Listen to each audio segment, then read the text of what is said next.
asked Alliance at all to just give them the nod and say, no, we saw what you can do, or we at least heard about it even if we didn't see it, and we're not about to let that happen again. Reserve time. Ursa here, I'm not entirely sure if I like it, just because there's an ensnare on the other team, and there's a song. So, say the Ursa goes for the patented Rush BKB, and the Naga Siren songs, and then nets you, and you're stuck, and you're BKB'd by yourself, and the rest of your team can't help you. That sounds like a nightmare for an Ursa. I'm not saying that they won't pick it for sure, but it doesn't sound like something that I think Liquid would want to partner with. Maybe they'll take something else like a CK. I think that's much more reasonable, because even if you do get ensnared, you can still stun, and you can still Reality Rift and pull somebody to you, so you can actually stick on a target. But it looks like one more for here for Team Liquid. We'll see what the choice is going to be. For Alliance, though, I mean, that combo alone, just being able to set up cooldowns really easily with the song, and of course it already being an 8 counter to the Wisp, I think they started themselves off pretty solidly here. But yep, they are going to pick the CK, so it was kind of the obvious choice. I mean, I love watching Ursa, and I think he does a tremendous amount of damage, and it's pretty good against Gyro, actually. But the Naga Siren's just too big of a deterrent to warrant picking him here. I totally understand that. Yeah, it's a really good thought. I mean, and again, Naga, that's one reason she slipped back into the meta. She just deals with, and I kind of touched on this before.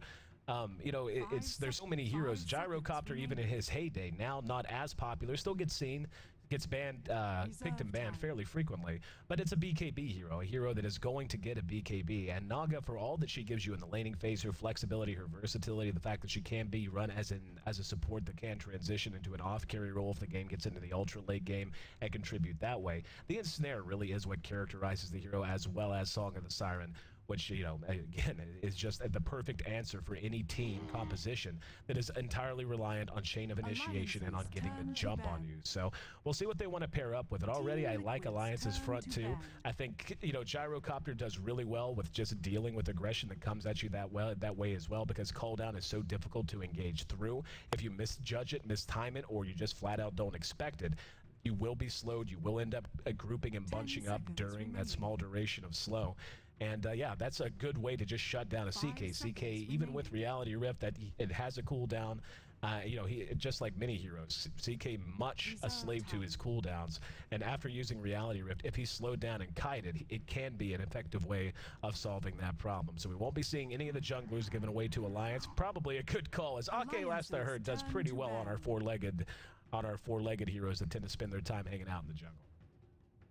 He's known as one of the best Chen players pretty much ever. Like, Ake's Chen is insane. So Alliance, they've got a couple of choices here they can make. Is it going to be the support Naga? Is it going to be the farming Naga Siren? We have yet to see. I think it's probably going to be farming. But then again, with the Gyrocopter pickup, we've seen that tri-lane actually today, I believe, where the Gyrocopter was in the farm role, and then the Naga Siren has played support, and they tried to isolate people using Ensnare and go for Rocket Barrage kill, so that's also a distinct possibility. But there's a lot to be decided here for Team Liquid. Do they want to run the aggressive tri-lane? Do they want to actually pick up the Bane and try to do something like that? It looks like Alliance are actually going to take out the Ancient Apparition, which is a hero that we haven't got a chance to see a whole lot, but it does partner very, very well with CK, because Chaos Bolt typically guarantees that you're going to get that Cold Feet proc, of course, or you can hack just even Reality Rift, and then Chilling Touch on top of that makes your team fight just ridiculous in terms of your right clicks basically become nukes, and that's pretty darn good. So Alliance are looking to pick up another one right here. They still potentially need a mid. They're going to need a support at the very least, and of course Bulldog's hero, so we'll see which one they're going to be giving him. And like you were mentioning earlier, the Nature's Prophet still is available. Of course, things like Bounty are also a choice here, and I actually kind of like Bounty against teams with CK Wisp, because they don't really 5-man that much. They kind of try to split the map, and against a team with a Bounty Hunter, that's actually to your advantage. So we'll see what the choice they're going to make is. I like the fact that Liquid did opt to go ahead and ban the Darkseer out instead of the Nature's Prophet. With the two heroes Alliance has already showed us up front, the Naga Siren and the Gyrocopter, that's just, I mean, a more high-value hero. I would argue that as good as Bulldog is on the Darkseer, he is a much better Nature's Prophet. I mean, he's legendary for his Lone Druid, but he's extremely feared for his Prophet. Darkseer, again, excellent on the hero, and yeah, I don't think there's any surprise there whatsoever to anyone who's ever watched Alliance play Dota. But Darkseer being able to vacuum into cooldown synergy on top of Naga Siren, Song of the Siren, yeah, it's just, that was the right call to make, even with the knowledge that they're now going to have to deal with one of the best Prophet players on the planet. So Liquid, Again, looking to show us what they're going to grab. Visage is available, something they absolutely love to run. They're still looking for Korok's hero as well. There it is, the Visage. So, yeah, if these two teams, if anything, they can be predictable at times. A little bit. I mean, a Visage is a reasonable pick here, though, because the burst damage between the Wisp Spirits and the CK is enough to warrant picking a hero like Visage because it gives you that much more charges on your Soul Assumption so you can go for a quick kill. So they might actually still run this aggressively just because Visage works quite well in that situation, but against Alliance tri lane so far, we haven't seen what their second support's going to be yet. We're assuming the Naga supporting, and we're assuming the Gyrocopter is going to be carrying. So that means Nature's Prophet off lane, they need S4's hero, and they potentially need Ake's hero, I would assume. I'm assuming, oh yeah, there we go, we're gonna see the puck. I was gonna say they probably need an initiator, because right now they don't really have any. Naga Siren Song can be a tool for initiation, but more often than not it's a reset button, so you don't actually just straight up lose a fight, and they're gonna be using it more often than not to stop those Wisp teleports. So I do like that. There's S4's hero, and of course we're gonna be looking at one more here. So Ake probably going to be the one who's going to be playing this one. I think EGM plays Naga for Alliance, if I'm not mistaken, if it's going to be support. But I really do like Alliance's draft. They have the capability of picking and choosing their fights. They also have the choice of pulling the map apart if they want to. But I think Liquid can do the same thing, just to a lesser extent. Dragon Knight to pick up for Team Liquid in 4th position. I like that here, but I still feel like they really need something. I mean, like you said, when you look at Alliance has built this lineup that is going. It's a lineup that can function quite well, being split apart a little bit. Nature's Prophet obviously is a very mobile hero, and Puck, of course, one of the most survivable and one of the most difficult to just flat out catch out and kill heroes in the entire game once he gets up 1 or 2 core items. Alliance does go ahead and ban the Bounty Hunter, which that's kind of my thing with Liquid. Liquid either needs to go all in on the idea of just we're going to start taking fights like we did the last time we tried to, I mean, they tried to do it twice, and the last time we saw them, but the first time didn't work out with CK, second time it did with the Ursa. They either need to go all in on the idea like they did before, or they need to go ahead and try to shore up one of their big weaknesses, which is counter initiation. Their lockdown is not that impressive. They have Tether Stun, which is nice. They have two single target lockdowns at Dragon Tail and in Chaos Bolt, and if you're lucky with Visage and you're able to get your familiars in a position to maybe stun 1 or 2 heroes by burrowing them, that helps out a ton as well. But I still feel like they need some sort of a team fight hero. The problem is, where do you put it? The off lane would seem to be what's available unless they want to try and run an offensive tri lane that's in Dragon Knight mid. That would of course free things up. A hero that could fit in well here, I mean, and when you look at this, a Bulba could end up playing a Tinker here. I think a Tinker would actually help them a lot in trying to take some of the bigger team fights. There's going to be the Crystal Maiden pickup for Alliance, so that last support rounding out the lineup. But yeah, when I look at this, maybe even a Clockwork. Clockwork's still available, and that's a hero that I think could really fit in well with their lineup, especially if they wanted to dedicate a solo lane to it by offensively tri-laning with the Visage, CK, and IO. Clock's just one of the... If he gets off to a good start, if he's able to get his farm and able to get his gold and against the Nature's Prophet, he most certainly would be able to do that. He can just take a game over, and Liquid, very trusting. Yep. So that makes a ton of sense. And Bulba, you know, one of the best Clockworks you're ever going to see in the West. Right from Liquid, that makes the most sense to me, because the thing is, if you offlane the Clockwork here, you're kind of sentencing him to doom. Like, he's not really going to accomplish anything. He's going to be underleveled, and he's not going to accomplish what you want him to. Against a solo Nature's Prophet, we've actually, I think, seen this matchup already today once. The Nature's Prophet's going to edge him out a bit, especially once he starts to get his phase boots, but he's still going to be able to get experience. He'll be able to hook in, initiate, and things like that. The one thing that is kind of a bummer, though, about Clockwork against Alliance's lineup is he's very susceptible to dying in his own cogs. And what I mean by that is, if you cog and you get called down and you get ensnared inside of your cogs, it's actually almost just as hard for you to get out as your opponent. And there's a lot of range damage on the side of Alliance. I mean, you're talking about, well, 4 range foremost, and then Crystal Maiden, who can duke you from long distance. You have call down, puck, coil, orb. There's so many things that they can do to just kite him out that I kind of worry that this pick might backfire a tiny bit, and they are giving him a ton of regeneration to make sure that he can lane against that Prophet, who's most likely going to be going into the offlane. But I think it's still a pretty close draft either way. I think the later... They're also always going to have a Wisp teleport to deal with the Prophet if they have to. So, I don't know. I think this game is actually pretty darn close in terms of just picks.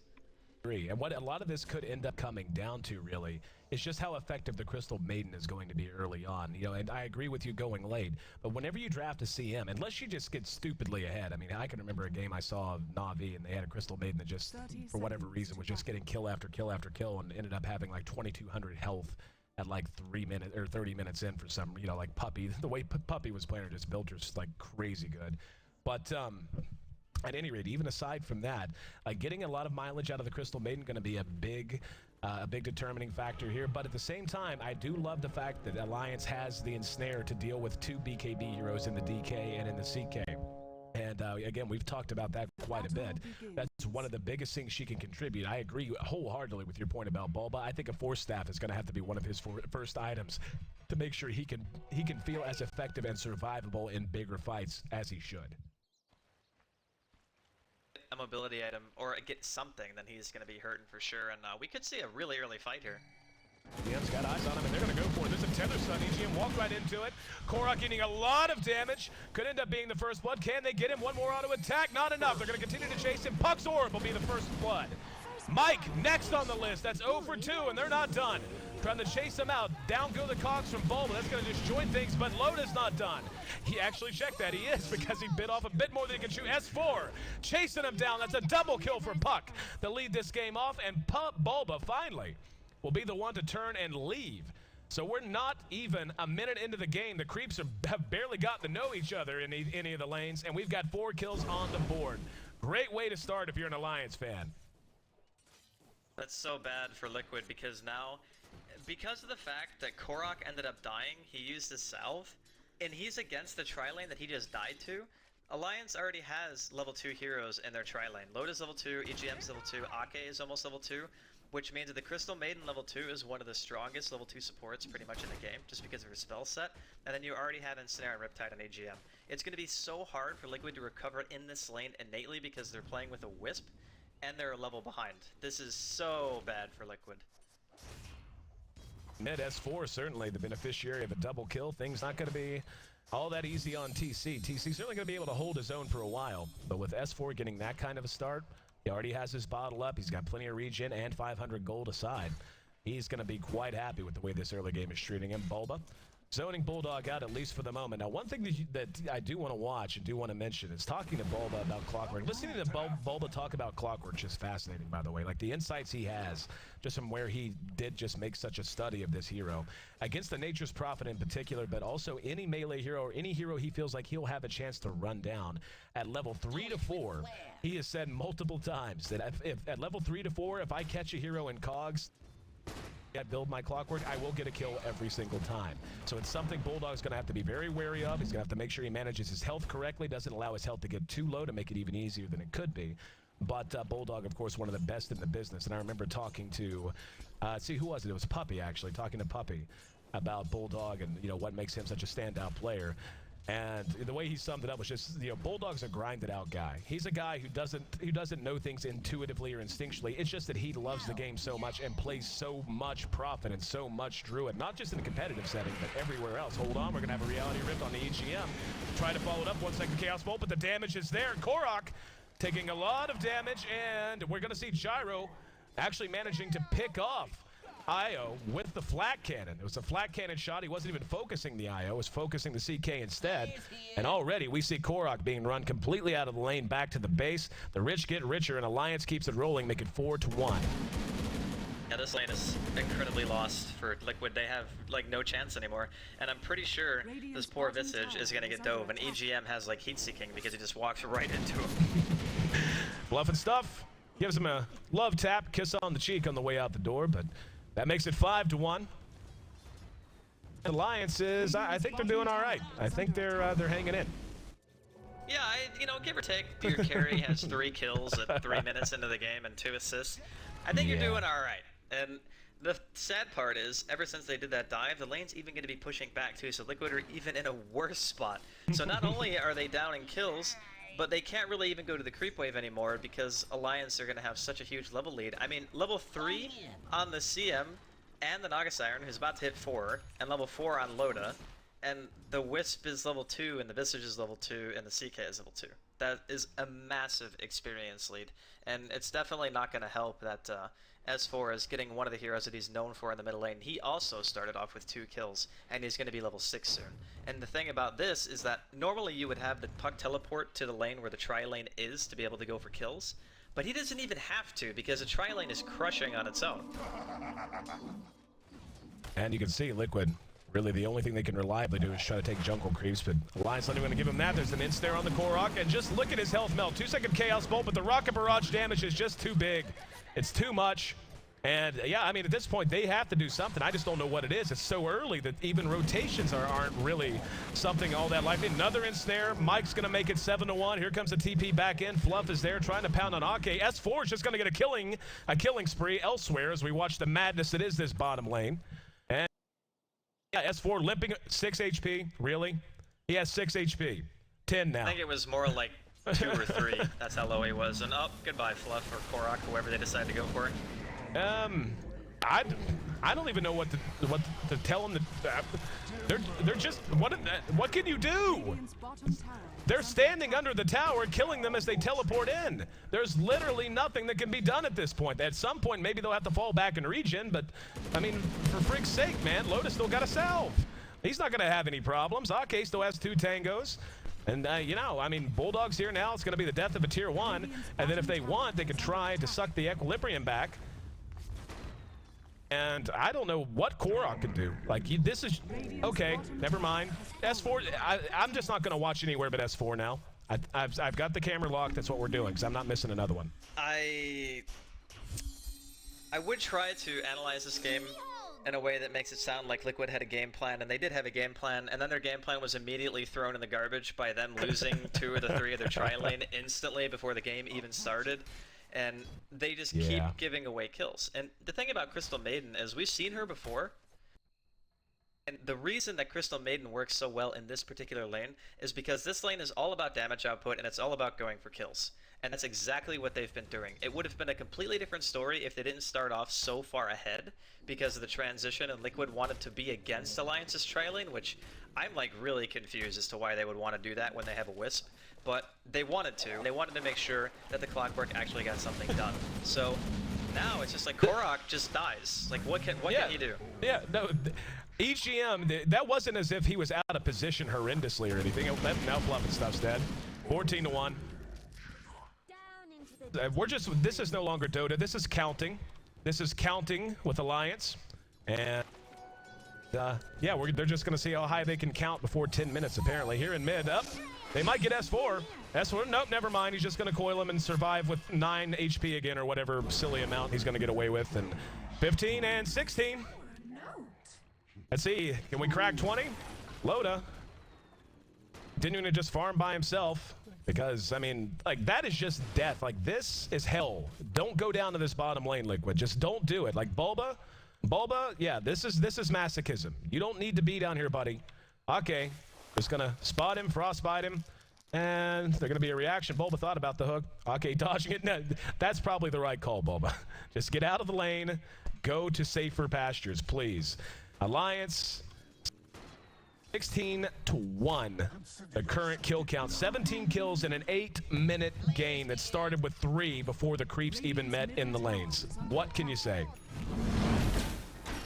I don't think there's much else to say. They might be able to get a kill here, though. Loda using the call down. Will BA Korok finally gets on the board. Now we're going to have, there you go, Liquid. Showing signs of life. Took the whole team, but damn it, sometimes it takes the whole team. It's all really needs to be said. Problem is Bulldog split pushing elsewhere. And now EGM gonna go ahead and back off. But yeah, I think it's safe to say that, you know, a competition like IO and CK, not one that really plays well from behind. And Plan B's out the door, because Plan B tends to be turtle out and try to play catch up. I don't know that that's even an option anymore. It's gonna have to be Plan C, which if that just means hook up 5-man and hope for the best, that might be what they have to do. They really have an option other than that, honestly. They just 5-man bottom to go for 2 heroes. That's what they have to do. And the problem is that the Naga Siren is already level 6.5, and they're just going to go on middle. They're just going to kill TC. What can you do? They're so far ahead.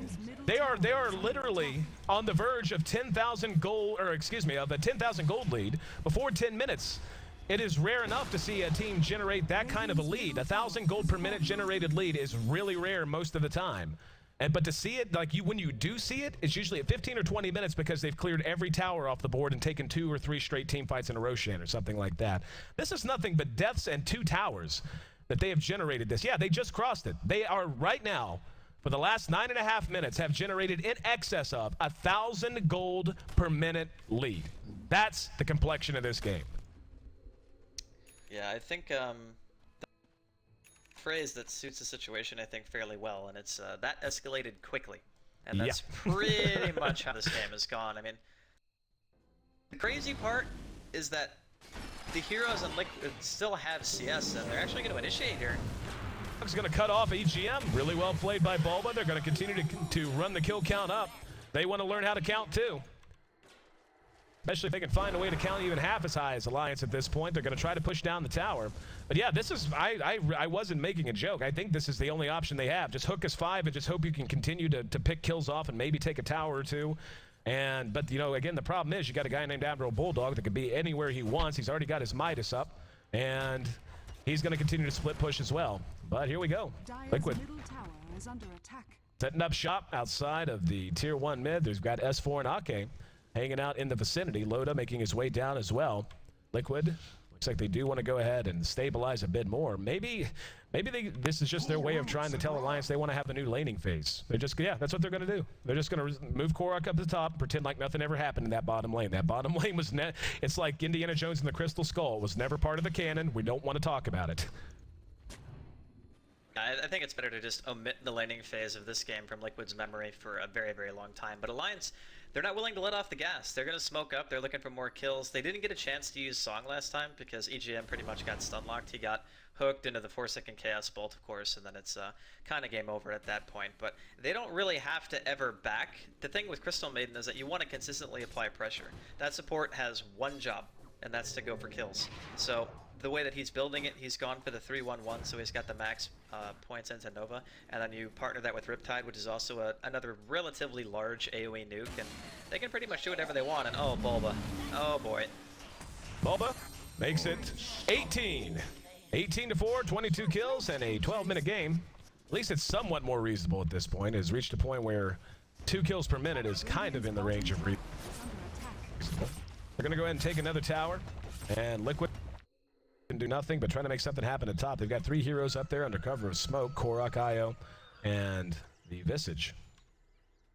Admiral Bulldog not going to be had quite that easily. Will bail out.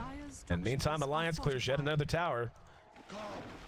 Running in a different direction this time. Only 2 outer tier towers remain for Liquid, while all of them remain for Alliance. And, you know, I almost hesitate to look.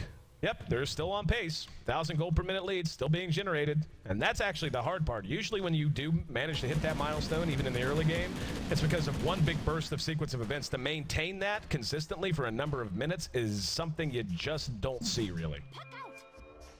Yeah, there's not really many games where you see this many kills in general. Like, I'm talking between both teams at 12 or 13 minutes into the game. But really nice rocket, actually, by Bulba, although Liquid can do actually nothing about this. At the very least, if they know they're here, they know they can counter pressure somewhere else. So they're going to go to the top tier 1. They're going to try to get a tower kill instead of just giving it away, giving away Roshan for nothing. But the crazy part is that S4 doesn't even have to be there. He's already walking top for their counter initiation, and they even have EGM. So they're actually going to get Roshan, and they're going to stop this push at the same time, and Liquid have to back. And Roche just about to drop. See you later, buddy. That'll be a fresh Aegis on Loda. Loda actually not far. He may have. That wouldn't surprise me. Yeah, he's got his Mithril Hammer already on the way to him. So he is going to have his BKB up in very short order. He's actually going to hang on to the Aquila for the moment. I think that was his Mithril. Check. But yeah, of course it was. But anyway, I mean, you're the analyst, man. Tell me, what can Liquid do other than just die over it? Speaking of, like they're just blowing like that. That's an S4 puck plus a Nature's Wrath that just blew up another hero. Like, just took him from 100 to 0 in a matter of 1.5 seconds. Yeah, that'll happen. That's what happens when you're a ball. You kind of just explode. It's bad. But I mean, in terms of what Liquid can do, I'm really surprised they haven't just gone to the next game, because it doesn't matter. Okay, in normal lineups, you have good team fight. You can compensate by coming back in the mid game. You can say, okay, we're gonna 5 versus 5. The thing is, Liquid doesn't necessarily have better 5-on-5 team fight than Alliance at any point in the game. You're against a Gyrocopter, a Puck, and a Naga Siren. Those heroes are amazingly good team fighters, whereas you really only have the Clockwork and the CK, who are kind of considered okay team fighters. The rest of your team is meant for different things. It's either initiation, or it's meant for split pushing, which is kind of the thing with Wisp. So they don't have the lineup, I think, to come back from this kind of an early game beating. And the longer the game goes, the more room Alliance are going to have to work with. They have a Nature's Prophet who can do another core if they need it. But the thing is, Loda has an Aegis. He's going to have a BKB done incredibly soon. And when he does, they're going to have no way of doing any damage to him whatsoever. And their only physical damage dealer at this point in the game is a CK who's level 6. So, yeah, I'm a bit shocked that they're actually still playing this. Alliance now rotating over towards that top lane. Liquid can do nothing but hook up and dodge bullets, I reckon. Here comes the Prophet, ready to join in the fray. And yep, 15.5 minutes in, still sticking right on that 1,000 gold per minute mark. That is 5 minutes now. More than 5 minutes they've maintained that. Like, I don't know that I've ever seen that. Now look at the coil, gonna catch 3 out. S4 might end up dead and will, but certainly gonna be taking an honor guard with him as Loda joins the fray. And they end up trading at least 2 for 1. In the meantime, nope, make that 3 for 1. The rest of Liquid withdrawing back under the tier 3. It's gonna be a free tier 2. Radiant's top tower is under attack. And of course they glyph it, because why wouldn't you? But 27 kills, 16 minutes in. I mean, at some point, this has to be detrimental to your mindset, like, moving forward. Like, you know, again, I'm with you. If you're, if you know this is over and there really isn't much of a glimmer of hope outside of, I hope they mess up about 50 times in a row, then why subject yourself to this? Because this is not good for the not good for the mental mindset of moving forward when you still have more group stage games to play.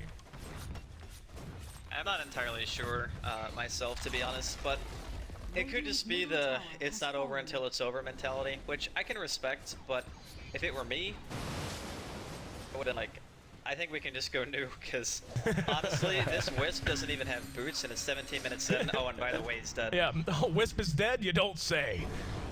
Wisp has been dead from the moment the game began. I'd love to see what percentage of this game, because this is only 17 minutes in. I don't care how short the respawn timers are. I would love to see what percentage of this game at 0 and 8 that Wisp has spent off the map, like more time in the well or waiting to respawn, compared to him actually playing Dota and hitting creeps and the such. But 3 to 5, 28 minutes in. And this is just the housing. I mean, there's really no other word for it. Alliance got ahead early, got the fight they wanted at level 1, and Liquid has never really had a chance since then. I'm thinking of if there's any way they could potentially come back, and I'm really drawing a blank. They have no towers. It's 17 minutes into the game. The BKB's done on Gyro. He can buy another item soon if he wants to.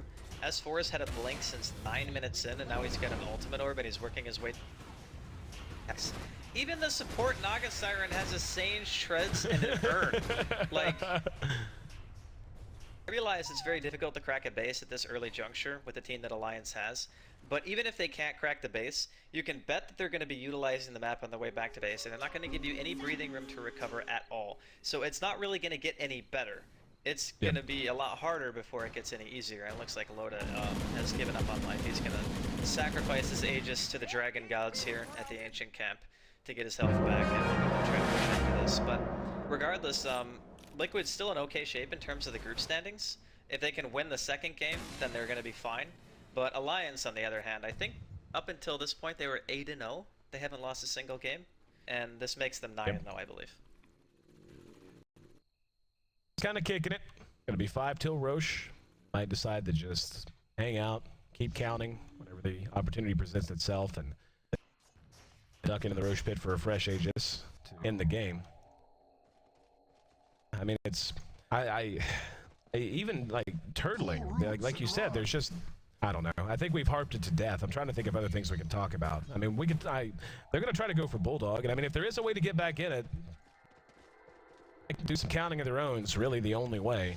And this would be a fortuitous kill, but a Shadow Blade's there. Do they have detection? I would probably imagine. If they could afford dust at this point, I'd be shocked. Yeah, no dust, no sentries. They're lucky they even have boots on their feet. It's a hard life, especially for IX Mike. I mean, look at him. He's just a ball trying to make his way in the world, and he doesn't even have shoes. Like, not having shoes is the worst thing in the world if you're a ball. Obviously. Mike has not had a lot of time to enjoy shoes or no shoes. He has been spending a lot of time hanging out and, you know, just hanging out, sitting back from the computer. Like, yeah, I'll be there in a second, guys. Just give me approximately 15 to 25 seconds. They are going to go ahead and try to crack the tier 3 again. Not even going to wait on Roshan. There's another coil that caught a couple. Now they're going to follow it up. Down goes the tier 3. Korak wants to re-engage. A little bit of damage done. Signs of life. A pulse, perhaps. There. Yeah, hey, there you go. Managing to pick off the CM. Double kill for S4 in the meantime. TC's about to join his buddies. S4 still going to town. That's a triple kill for S4. And S4, despite the entire game, like that's two things I've learned about this game. IX Mike dies a lot. And S4 never dies ever for any reason, even though he has 10 HP all the time. That has been the way this game has gone. The funny part about this is that you can see where Liquid's team fight and their coordination is still there, but they just gave away so much so quickly that they gave Alliance an unsurmountable advantage. Like, they actually played that pretty badly. Like, Alliance didn't execute that fight as well as they could have, and they ended up getting relatively punished. Of course, there was a buyback on the DK, but that was kind of a lesser thing. If they didn't get absolutely crushed for the first 10 minutes, I'd say they would have had a really good chance of taking this game. And that's just because of the strength of the draft, and of course, the laning phase, barring the fact that it went horribly, it could have gone pretty good for them. But we can see that there's going to be a Hex done very soon on S4. There's a freaking Halberd on EGM now because supports just get Halberds at 21 minutes now. That's just a thing that happens. And he's level 11.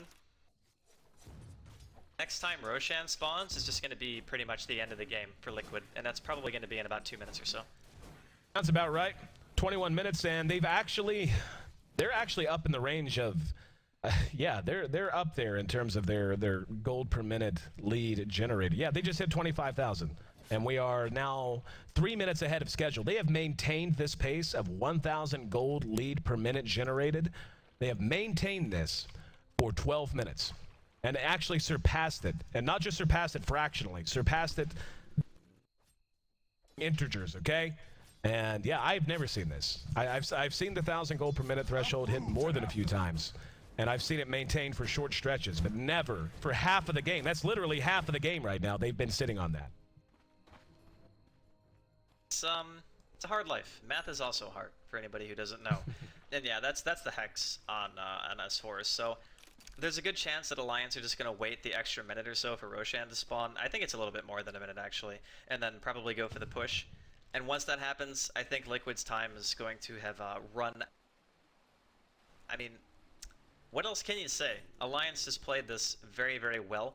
The whole the beginning of the game, it all started because of the fact that Alliance were already in the bottom lane and they wanted to be against Liquid's tri-lane, but Liquid also wanted to be against their tri-lane, so they tried to meet them. But they had high ground advantage, so they knew exactly what they were running into, and they're gonna go for S4. And Wisp is dead. Here we go. Nature's Prophet's gonna show up. Korak gonna phantasm inside of the Sprout, and went about as well as you would imagine. But Wisp is dead again. Poor Mike. 0-10. He can count pretty high now. But, yeah. he's gonna have to take off his freaking shoes soon. He's gonna have to take them off. Oh, did he actually? Oh, never mind. Yeah, you're making a funny. I was gonna say I don't think he has shoes. But... yeah, one day. We all gotta have goals. All gotta have goals. Roshan back up now. And this should just about be that. Warriors of the wood. Dog. With a Shadow Blade, a Force Staff, an Ultimate Orb, Phase Boots, Ake with a Mechanism and Tranks, Loda sitting on his BKB, Aquila, Helm of the Dom. He can actually afford a Reaver right now if he just wanted to go for a Satanic. Don't think he will. Probably just go ahead and kill Roshan and grab an Eagle Song.